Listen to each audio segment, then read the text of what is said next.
Ok, obrigada. Boa tarde a todas e todos. Filana, obrigada pelo convite e parabéns pela iniciativa. Eu tenho algumas dificuldades de dizer não à Filana, por muitas razões, mas sobretudo por razões afetivas. E os afetos contam muito e eu estou num momento um bocado frágil nesta matéria.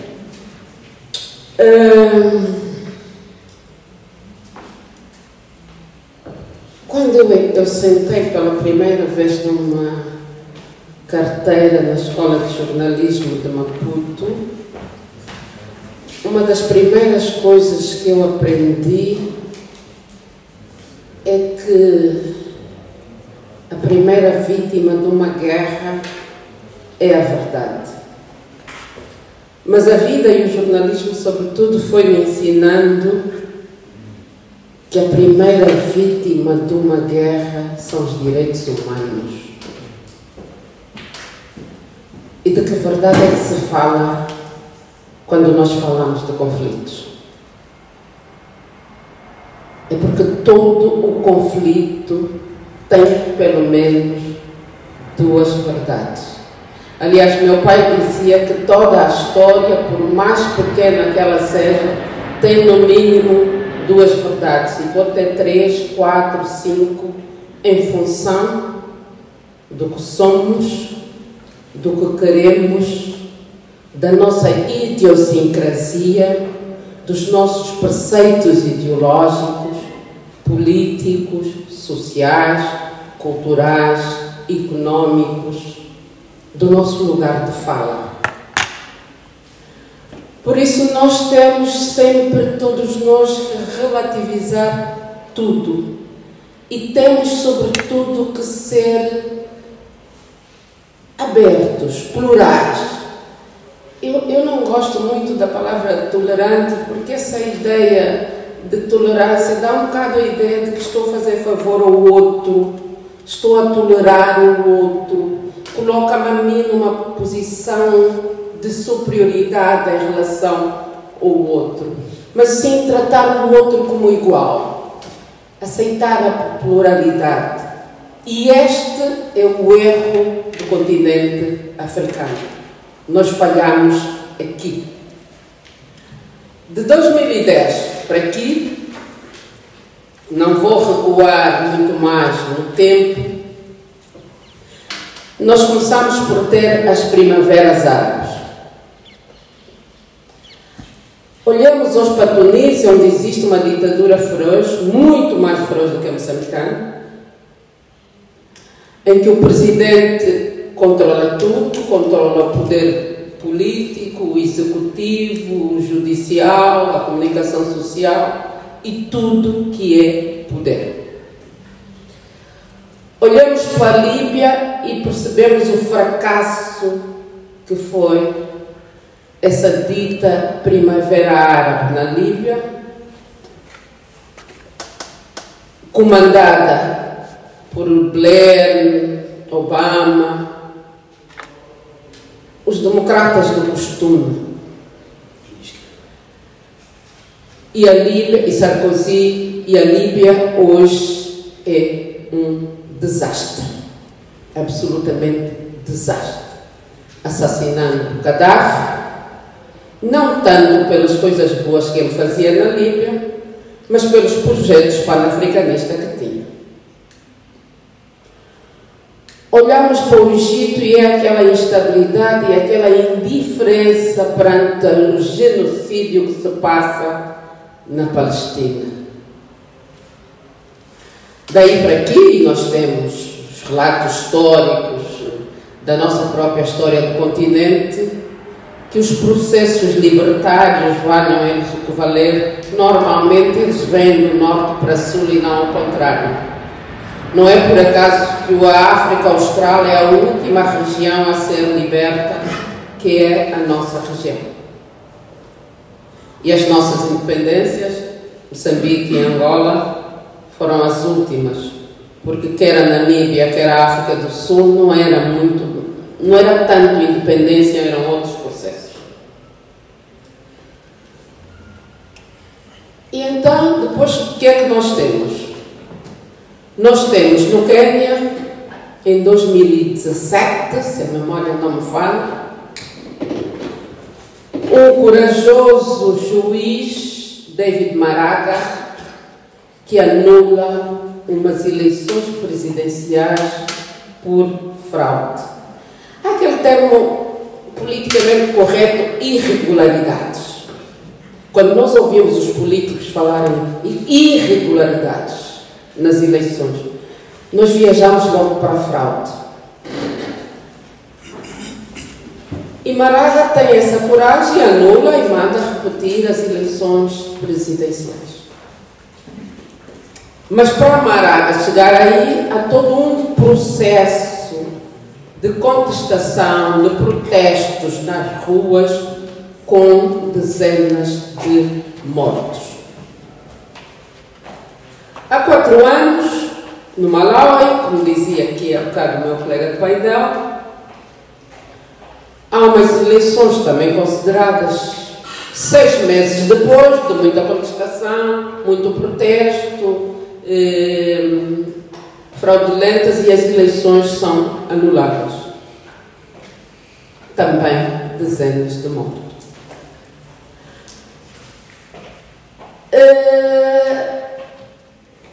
Há 3 anos, quase 4, no Mali, Ibrahim Boubacar Keïta era o presidente do país. Estava no 2º ano de mandato e faltavam 3 anos para completar esse.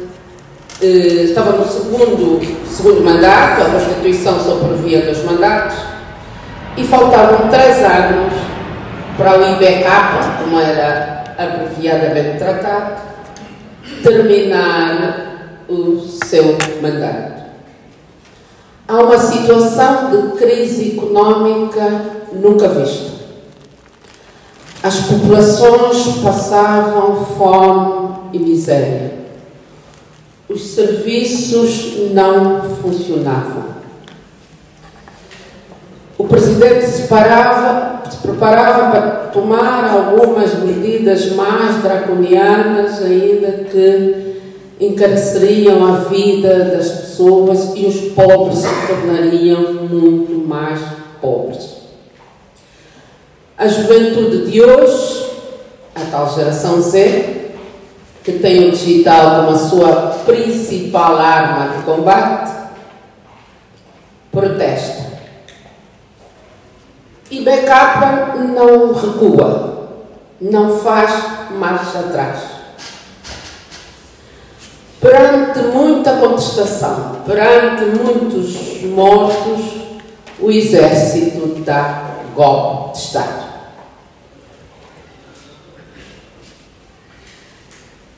No dia 25 de junho deste ano, começou no Quênia uma onda de protestos contra uma reforma fiscal. Esse 25 de junho, dia de Moçambique, curiosamente.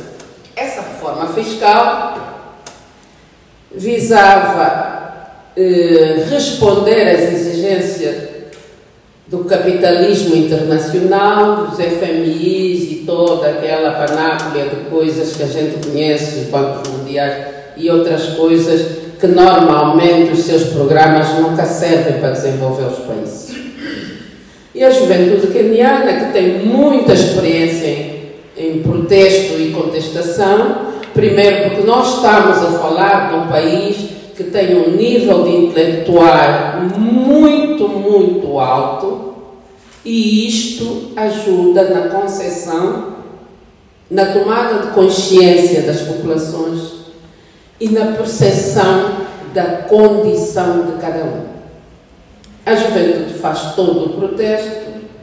Morreram 30 jovens nestes protestos, que duraram quase 3 meses, mas o presidente William Ruto desistiu do seu programa, demitiu todo o seu governo, criou um novo governo e os jovens saírem da rua. A questão não está ainda resolvida no Quênia, mas provavelmente virá outra vez ao de cima, porque o Ruto, como a maior parte dos líderes africanos, cumpre uma agenda externa e não uma agenda preocupada com a condição, com a dignidade desse povo.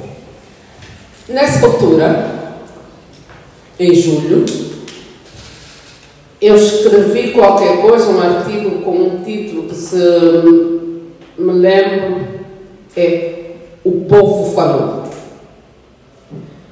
E num dos parágrafos deste artigo eu dizia que o próximo evento dessa natureza será na África Austral, porque eu sabia que Moçambique teria eleições. Aliás, eu estava sem Moçambique, quando tinha estado em abril, maio, e fui percebendo mais ou menos aquilo que hoje está a acontecer. Ou seja, eu vou buscar essa introdução africana para quê? Para dizer que os líderes destes países, como Angola e Moçambique, sobretudo esses dois, eles estão convencidos ou convenceram-se durante muito tempo, depois das cambalhotas ideológicas que foram dando, que isto é um problema lá das outras Áfricas. Até porque nós não somos muito bem africanos, como gostam de dizer os angolanos. Aliás, José Eduardo Santos dizia uma coisa: o povo angolano é um povo especial. Eu nunca percebi bem o que é esta coisa de um povo especial dentro de um contexto. E o que nós estamos a ver hoje em Moçambique, há aqui duas questões.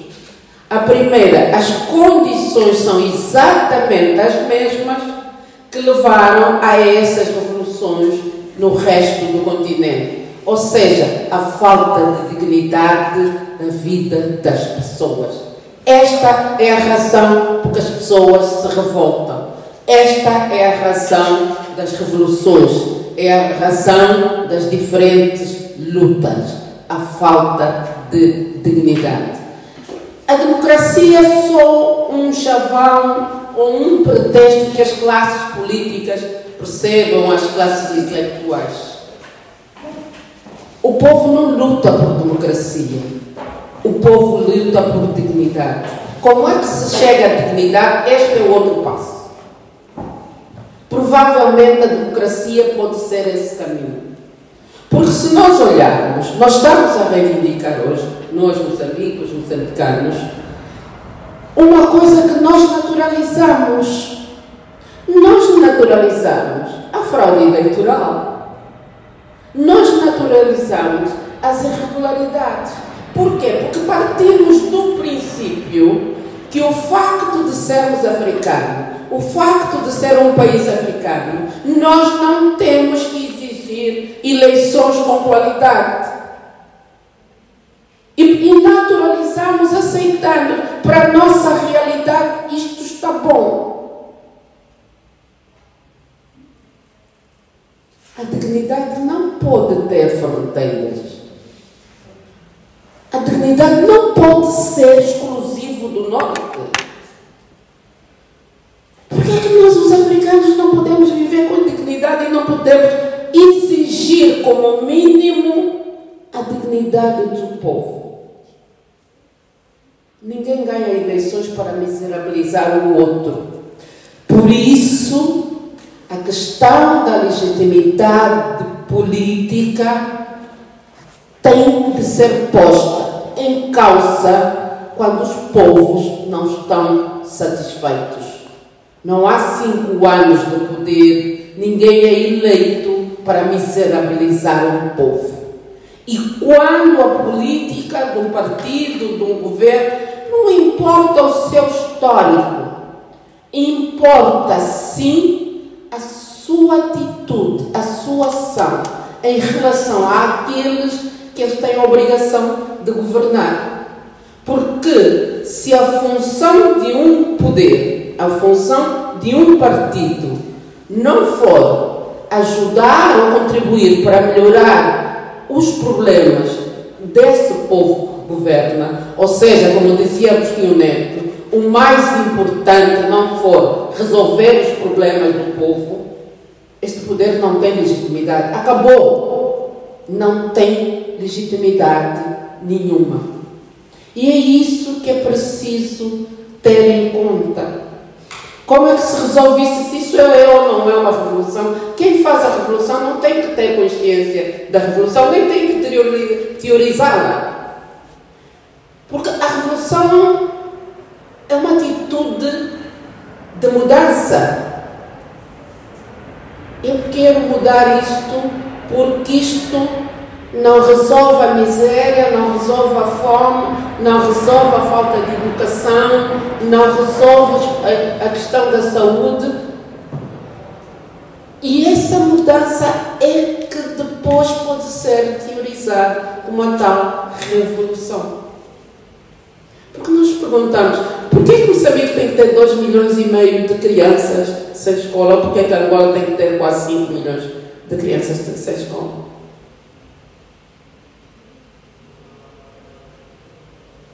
Porque não há esse casamento, não há este pacto com o mais importante, que é resolver os problemas do povo. Já estou quase, não é? Ótimo. Onde a ação de um poder está ou estiver dirigida para as questões do coletivo e não do individual, não pode haver criança, uma única criança sem escola. Porque isso é desistir do desenvolvimento, completamente. Isso é desistir do desenvolvimento. E o poder que desiste do desenvolvimento não serve. Simplesmente não serve. Até porque o desenvolvimento é uma coisa imparável. Sim, e desenvolvimento não é ter prédio muito alto lá do Banco Mundial, aquele prédio lindíssimo, não. O desenvolvimento é a vida das pessoas todos os dias. O desenvolvimento é ter instituições que funcionam. O desenvolvimento é a despartidarização do Estado. E é essa partidarização do Estado que nos leva a essas irregularidades para os políticos, mas aos olhos do cidadão comum, ou aos olhos do direito para quem estuda direito, é fraude. Porque se eu vou encher uma urna com voto, isto é um crime eleitoral.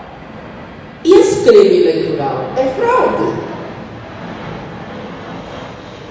Agora, como é que se combate isto? Como é que se combate isto numa sociedade que ela própria tolerou ao longo dos anos, e tolerou porque é preciso criar a tal maturidade, aquilo que Marx dizia, condições objetivas e subjetivas para a tal revolução. Isso leva tempo a uma tomada de consciência. Nós hoje temos na sociedade moçambicana, outro dia li já não sei onde, que anualmente saem das universidades 4.500 licenciados. Moçambique não tinha isso há 20 anos. Por isso era muito mais fácil fazer a fraude há 20 anos do que hoje. Não tínhamos o digital como nós temos hoje. Que eu fui assistindo no primeiro dia das eleições, no dia 9 de outubro, diretamente à televisão até à meia-noite, a contagem numa série de assembleias de voto. Nós há 20 anos não tínhamos isso. E tudo isso cria dificuldades a quem não se adaptou a essa nova forma de fazer política.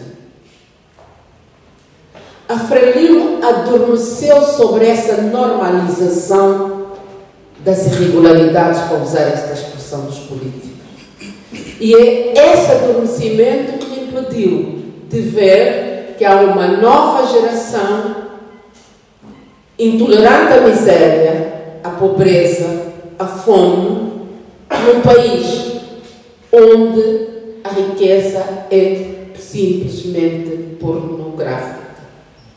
O fosso entre os que têm pornograficamente tudo e aqueles que não têm absolutamente nada é muito grande.